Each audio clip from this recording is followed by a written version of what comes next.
So in summary, we have been looking at different aspects of judging and testing a prophetic word spoken over you. It's good to build into our thinking the need to have an open attitude and a grateful attitude. But perhaps the most exciting dynamic in judging and testing a prophetic word is the journey into community, into the community of faith, where we talk through personal prophecies with our pastors, leaders, and closest Christian friends.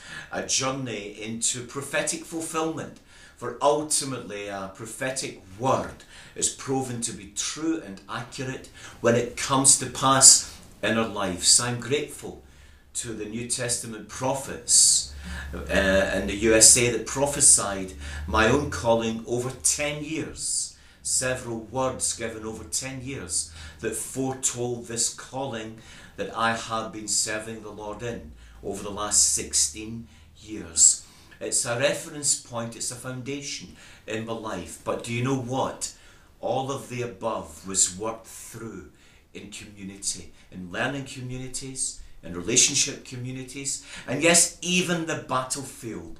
There was a great battle for my calling when it was birthed initially, and all kinds of confusion was generated by dissenting voices.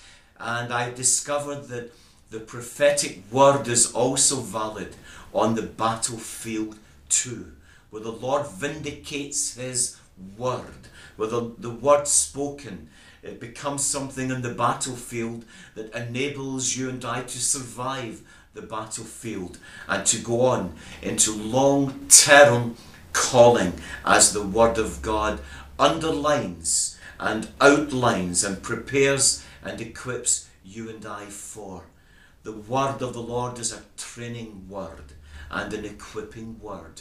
And when we summarize the effects of judging and testing a prophetic word, we have a great testimony of faith and a heritage of faith, a legacy of faith. For in the last analysis, our lives are governed, transformed, trained and equipped by the living Word of God. That means that when we get to the end of our lives, we can say it was the living Word of God that made the difference. I discovered in the living Word of God that God was enough, that nothing else really mattered, that the battlefield issues were addressed, that the issues of confirmation were outlined, profiled, and then released me forward into what was in the last analysis a God-given journey. Our lives indeed are beaten out in the anvil of faith. The issues of our hearts are addressed on the anvil of faith.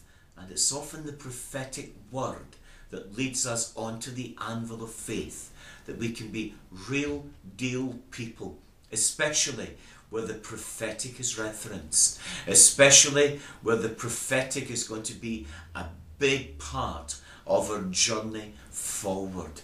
We need to be a people of truth in our own hearts in order to prophesy truth, that the truthful conditions of our heart mirror the prophetic word that's spoken through our lives. We can give great thanks to God that we are part of a prophetic church, but we are not left alone as orphans on our journey, that the Father, the Son and the Spirit bring to you and I the community of the Godhead, that we click into something that's going on between Father, Son and Spirit.